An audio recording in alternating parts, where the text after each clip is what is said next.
après, si la vitesse est restée constante, mais comme je vous l'ai dit, il y a eu un moment donné où elle ralentissait, mais bon, si vous voulez faire un bref calcul, elle est 44 000 km/h et depuis 2006. Et voilà pour cette sonde Pioneer 10, l'une des jumelles, et sa sœur jumelle Pioneer 11, envoyée un an après, en avril 73, même fusée, Atlas Centaur D. Et par contre, elle a un autre objectif, mais en suivant une trajectoire, on va dire, avec une assistance gravitationnelle de prévu, mais pour dépasser Jupiter et aller jusqu'à Saturne pour le premier survol de Saturne et photographier Jupiter en même temps, avant de quitter définitivement l'héliosphère. Et bien sûr, après avoir franchi la ceinture d'astéroïdes, en espérant que comme sa sœur, comme sa jumelle, elle réussisse. Mais par contre, pendant son trajet, elle va également donc étudier les vents solaires, les rayonnements cosmiques, les champs magnétiques planétaires et interplanétaires, l'atmosphère de Jupiter, la surface, ses satellites. On va dire que ça a vraiment été, la 10 a vraiment été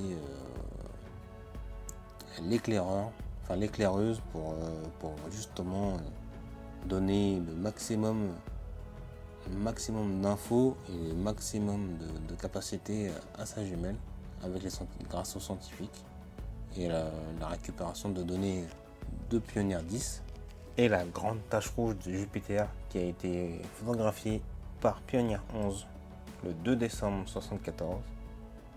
Elle réalise aussi l'observation des régions polaires et détermine la masse de son satellite Callisto.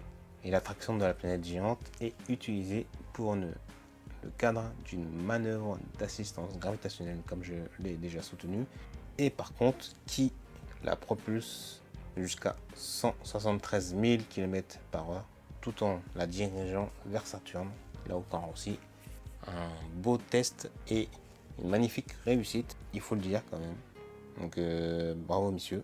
Après bien sûr les qualités d'image avec le mouvement, il faut aussi se rappeler à ce moment-là c'était en cours de développement, donc forcément on ne peut pas critiquer quand même ces images par rapport à nos images, surtout qu'à ce moment-là on n'avait pas mieux, donc pas un inconvénient, mais c'était quand même un gros effort et pour moi personnellement, moi je trouve que c'était une réussite. Survol de Saturne en septembre 1979, passant à 22 000 km du sommet des nuages.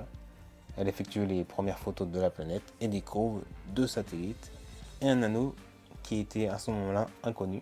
Et la sonde spatiale étudie la magnétosphère également de Saturne, en même temps qu'ils ont bien fait celle de Jupiter. Et Saturne établit que la température que le satellite Titan, avec la présence de méthane et de molécules organiques, pourrait, entre guillemets, ça c'était la grande question de l'époque, peut ou ne pourrait accueillir la vie, ou peut-être accueillir déjà cette vie. Enfin, cette vie au niveau microscopique, microbienne et tout le temps, comme les scientifiques aiment bien nous le rappeler, il faut s'en souvenir. Mais par contre, là, la fin de l'émission pour cette sonde-là, pour cette jumelle, au lieu d'avoir un dernier contact en 2001, 2002, en 2004 et 2006, la mission fut terminée en 1995. Et c'est vrai que c'est là justement que nous, ceux qui sont à la tranche d'âge, on a entendu des sondes Voyager, on entendait parler toujours des sondes Voyager, mais le programme Pioneer était déjà fini et malheureusement on en parlait vaguement comme ça pour dire oui, des sondes jumelles ont été envoyées. Mais voilà, ce sont comme beaucoup de films ou certains jeux que j'aime bien avoir des préquels quand elles sont bien faites. Souvent elles sont faites, elles sont très mal faites. Mais là, par rapport aux sondes Voyager, je trouve que les sœurs jumelles, les sondes jumelles pionnières, franchement. Mais j'ai adoré la conception, l'idée, la projection qu'ils avaient de cette mission, des qualités des sondes, du projet pour ensuite Voyager. à l'heure d'aujourd'hui, je ne sais pas si ils peuvent encore nous dire à peu près la distance où elles sont. On entend encore parler des sondes Voyager jusqu'à qu'on ne puisse plus, comme il y a eu quelques contacts déjà qui a été fait.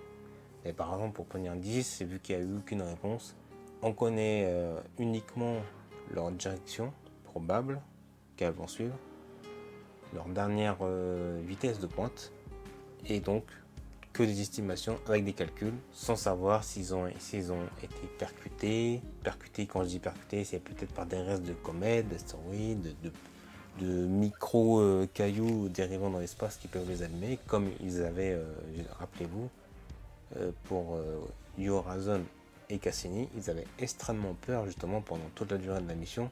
La NASA a mis fin à la mission en raison du manque d'énergie avec le générateur thermonucléaire à radioisotope de la sonde.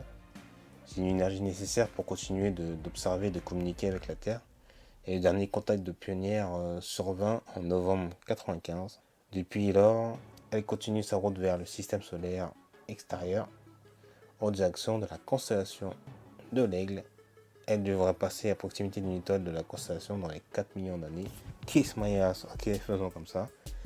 Et au 15 octobre 2017, la sonde se trouve à environ 97 unités astronomiques du Soleil, donc soit à peu près à 4,5 milliards de kilomètres. Et bah ça fait plaisir de savoir quand même qu'en 2017, avec les calculs, je pense, on a pu faire une estimation et ça fait plaisir.